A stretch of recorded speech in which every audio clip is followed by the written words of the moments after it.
നമസ്കാരം, ന്യൂസ് കേരള ടുഡേയിലേക്ക് സ്വാഗതം.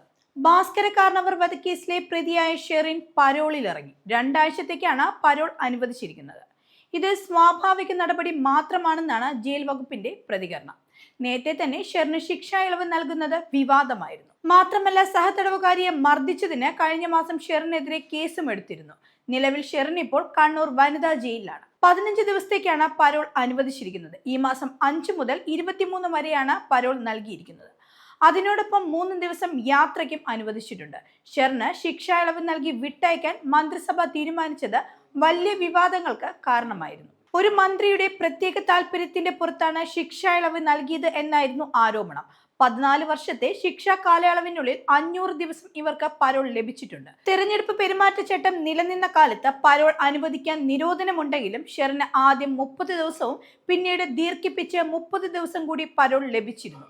25 വർഷത്തിലധികമായി തടവിലുള്ളവരെ വിട്ടയക്കണമെന്ന ജയിൽ ഉപദേശക സമിതിയുടെ ശുപാർശകളിൽ തീരുമാനം നീളുകയാണ്. അതിനിടെയാണ് 14 വർഷം പൂർത്തിയായെന്ന കാരണം പറഞ്ഞ് ഷെറിനെ മോചിപ്പിക്കാനുള്ള തീരുമാനം ഉണ്ടായത്.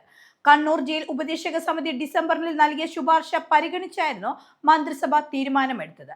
ഇതിനെതിരെയാണ് വ്യാപക പ്രതിഷേധം ഉണ്ടായത്. അതിനിടെ കണ്ണൂർ വനിതാ ജയിലിൽ വച്ച് കുടിവെള്ളം എടുക്കാൻ പോയ തടവുകാരിയെ ഷെറിനും മറ്റൊരു തടവുകാരിയും ചേർന്ന് മർദ്ദിച്ചതിനും കേസ് രജിസ്റ്റർ ചെയ്തിരുന്നു. ശിക്ഷാ ഇളവ് നൽകാൻ തീരുമാനമെടുത്തതിന് പിന്നാലെയായിരുന്നു ഈ കേസ്. ഷെറിന് മാനസാന്തരം വന്നോ നല്ല നടപ്പിനെ വിലയിരുത്തിയെന്നും ജയിൽ ഉപദേശക സമിതി നേരത്തെ തന്നെ അറിയിച്ചിരുന്നു. എന്നാൽ സഹതടവുകാരെയും ഉദ്യോഗസ്ഥരെയും ജയിലിൽ പ്രശ്നമുണ്ടാക്കിയതിന് ഷെറിനെ പലതവണ ജയിൽ മാറ്റുകയും ചെയ്തിരുന്നു.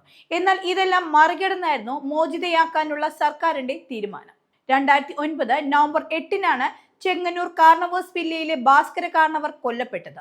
ഭാസ്കര കാർണവരുടെ മരുമകളായ ഷെറിനും കാമുകനും ചേർന്നായിരുന്നു അദ്ദേഹത്തെ കൊലപ്പെടുത്തിയത്. ഷെറിനും കാമുകനുമായുള്ള ബന്ധം ഭാസ്കര കാർണവർ എതിർത്തതായിരുന്നു കൊലപ്പെടുത്താനുള്ള കാരണവും. ഈ കേസ് വലിയ രീതിയിൽ ചർച്ചാ വിഷയം ആയിരുന്നു.